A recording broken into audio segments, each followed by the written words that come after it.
Tapi penting nggak sih kira-kira pencatatan keuangan bagi seorang pengusaha?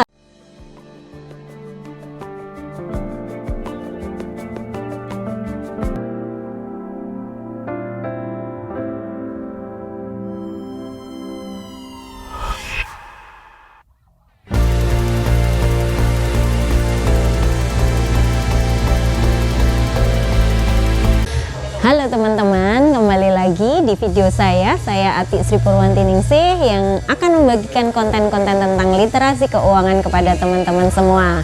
Kali ini saya akan sharing kepada teman-teman entrepreneur nih. Yuk simak video saya sampai selesai ya. Nah, di era sekarang ini menjadi pengusaha sudah sangat banyak diminati oleh masyarakat.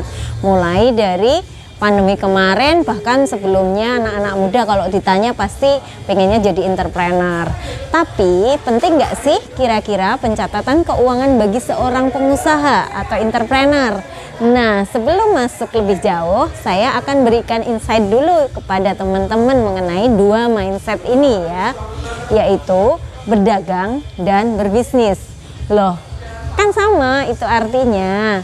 Nah, teman-teman, ini berbeda ya. Berdagang di sini adalah mengenai bagaimana cara mencetak keuntungan dengan membeli barang dengan harga yang lebih rendah dan dijual dengan harga yang lebih mahal. Kalau berbisnis adalah menciptakan nilai tambah agar tercipta keuntungan yang lebih banyak lagi. Pebisnis dan pedagang ini sama-sama menghasilkan omset ya teman-teman. Bedanya adalah pedagang menikmati margin dari harga jual dan harga beli. Pemilik bisnis biasanya fokus untuk mencetak keuntungan dari laba usaha, kemudian diputar kembali di dalam sistem bisnisnya.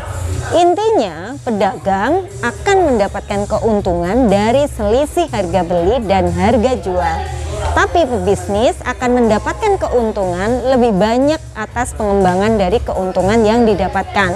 Wah, kelihatannya gampang ya, cepet kaya lewat jalur pengusaha.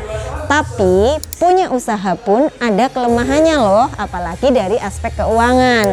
Yang pertama adalah tidak adanya pencatatan aktivitas keuangan atau hanya mengandalkan ingatan. Nah, ini yang sering terjadi ya teman-teman. Banyak orang yang saya temui mengatakan bahwa pencatatan keuangan itu tidak penting. Saya juga ingat kok aktivitas apa saja yang akan dilakukan dalam bisnis saya, toh bisnis saya masih kecil.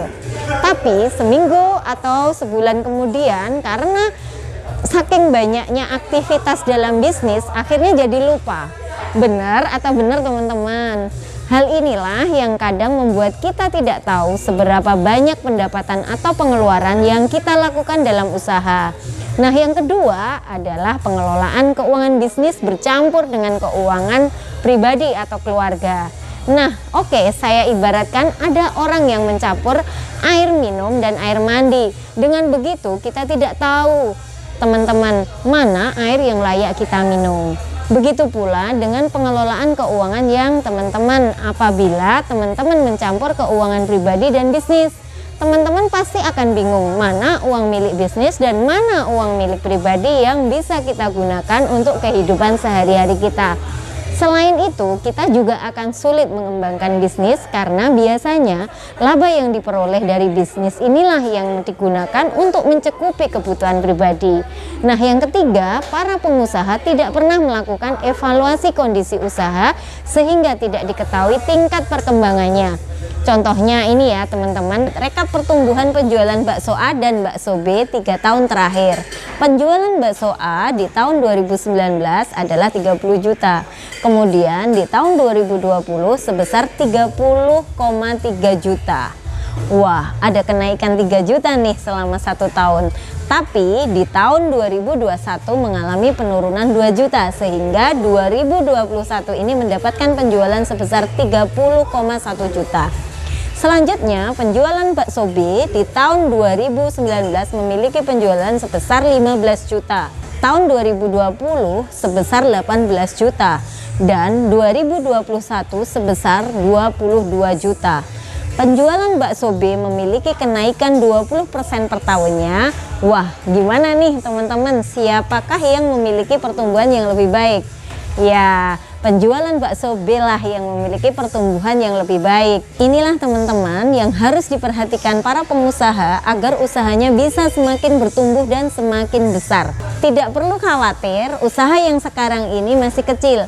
Mulailah aware dengan hal-hal yang kecil, agar ketika bisnis kita sudah besar nanti atau scale up, kita sudah tahu bagaimana pengelolaan usaha yang baik dan benar dari sisi keuangan. Untuk itu, saya juga akan berikan solusi menurut saya dari ketiga kelemahan tadi ya teman-teman. Solusi pertama dari masalah pertama, karena tidak adanya pencatatan aktivitas keuangan atau hanya mengandalkan ingatan. Nah, mulai sekarang kita harus konsisten ya teman-teman untuk mencatat segala aktivitas usaha kita, baik pemasukan maupun pengeluaran, agar bisa diketahui berapa laba yang kita terima. Untuk tahap awal tidak perlu repot-repot menggunakan laptop atau software akuntansi profesional apabila memang belum mampu. Kita mulai dari yang bisa kita lakukan secara konsisten. Pencatatan ini bisa diawali dengan menggunakan buku saja dan menggunakan format yang sederhana. Contohnya seperti ini ya teman-teman. Saya contohkan pencatatan pada usaha dagang sembako. Pertama, kita harus buat judulnya dulu teman-teman, yaitu rekap keuangan, kemudian di bawahnya adalah nama usaha kita. Dimisalkan adanya Sembako Usaha Jaya. Kemudian baris ketiga judul adalah periode pencatatan kita selama 1 bulan, yaitu bulan Oktober 2022. Kemudian isi dari tabel adalah tanggal, keterangan, pemasukan yang kita terima dan pengeluaran yang kita keluarkan, dan di akhir adalah saldo yang merupakan penjumlahan dan pengurangan dari pemasukan serta pengeluaran. Kita coba kupas bagaimana cara membaca pencatatan keuangan sederhana ini ya teman-teman. Pada tanggal 1 Oktober 2022, toko Sembako Sukses Jaya memasukkan modal ke toko sebesar 5 juta rupiah.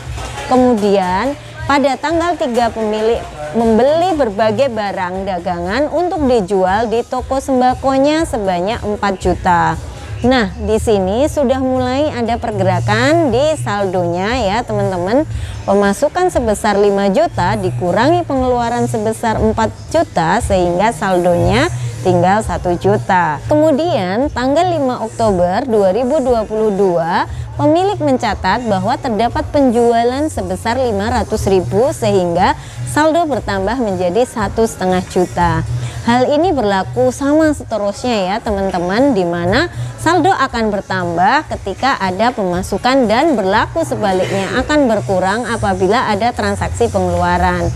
Dan di akhir bulan kita akan tahu seberapa besar saldo uang yang kita miliki untuk menjalankan usaha kembali. Solusi yang kedua dalam pengelolaan keuangan bisnis yang bercampur dengan keuangan keluarga, ini bagaimana sih caranya kita bisa memisahkan kedua hal tersebut? Nah, kita bisa membuat rekening tersendiri untuk bisnis dan pribadi, atau kita bisa siapkan dompet terpisah agar lebih simpel. Jadi untuk usaha dan untuk pribadi harus dipisah. Selain itu, kita juga harus konsisten untuk menggunakan uang dari kedua dompet tersebut sesuai dengan peruntukannya. Dompet bisnis bisa untuk kebutuhan bisnis dan dompet pribadi untuk kebutuhan pribadi kita. Apabila teman-teman ingin mengambil bagian dari keuangan bisnis tersebut, itu boleh-boleh aja. Di dalam akuntansi disebut dengan namanya privé. Cara yang bisa kita lakukan adalah coba kita ibaratkan ya teman-teman, ini menggaji diri kita sendiri, sehingga teman-teman bisa memperoleh bagian dari keuangan usaha tersebut. Nah, solusi yang ketiga dari permasalahan tidak pernah mengevaluasi bisnis itu, di sini teman-teman harus sudah memiliki pencatatan aktivitas bisnis khususnya keuangan, sehingga bisa mengetahui bagaimana pertumbuhan bisnis dari bulan ke bulan atau bahkan dari tahun ke tahun. Lebih baik lagi adalah teman-teman memiliki laporan keuangan yang sesuai dengan standar. Nah, untuk UMKM sebenarnya ada laporan standar namanya Standar Akuntansi Keuangan (EMKM), Entitas Mikro Kecil Menengah. Namun demikian, bagi teman-teman pengusaha yang tidak mempunyai background akuntansi, terus juga susah mau mulainya dari mana, yang penting dicatat dulu. Yang penting ada catatannya dulu, ada penerimaan dan ada pengeluaran. Nah, kemudian kita juga bisa menghitung menggunakan analisis rasio. Untuk apa? Untuk melihat kesehatan, apakah usaha kita itu sehat secara keuangan. Nah, itu bisa dilihat dari laporan keuangan kita. Nah, bagi teman-teman yang memang belum mempunyai laporan keuangan sesuai standar, nah nanti teman-teman harus menyusun dulu sesuai standar yang bisa digunakan untuk melihat mengukur rasio-rasio kesehatan keuangan dengan laporan keuangan. Nah, laporan keuangan yang ada minimal itu harus ada namanya laporan neraca atau laporan posisi keuangan. Yang kedua, laporan rugi laba. Yang ketiga itu catatan atas laporan keuangan yang biasa disebut dengan CALK. Nah, itu ya teman-teman, harus ada itu. Tapi bagi teman-teman yang belum bisa memahami, yang penting dicatat dulu penerimaan dan pengeluaran. Nanti kalau memang bisnis kita sudah berkembang dan memang kita akan menganalisa, kita bisa meng-hire ataupun mengajak mahasiswa jurusan akuntansi atau lulusan dari SMK jurusan akuntansi untuk mengerjakan bagaimana cara menyusun neraca dan laporan rugi laba gitu. Nah, bagi teman-teman yang belum bisa menggaji, ya udah ya sesuai dengan mungkin honor aja gitu. Untuk menyusunkan laporan keuangan, asal ada data transaksi, saya rasa bisa dibuat penyusunan laporan keuangan. Nah, pembahasan terkait rasio kesehatan keuangan akan saya bahas di video terpisah ya teman-teman. Kuncinya adalah pertama, kita harus menghitung segala aktivitas dalam bisnis secara detail, baik dari transaksi paling kecil hingga paling besar.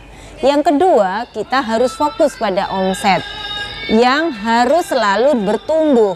Ketiga adalah buka peluang baru, apalagi perubahan tren masyarakat ini sangat cepat sekali berubah, sehingga kita sebagai seorang pengusaha harus bisa mengimbangi hal tersebut dengan kreativitas kita. Yang keempat, disiplin pada biaya atau pengeluaran. Pastikan bahwa pengeluaran tersebut benar-benar diperlukan dalam bisnis. Jangan sampai ada pengeluaran yang dapat merugikan bisnis yang sedang kita bangun ini.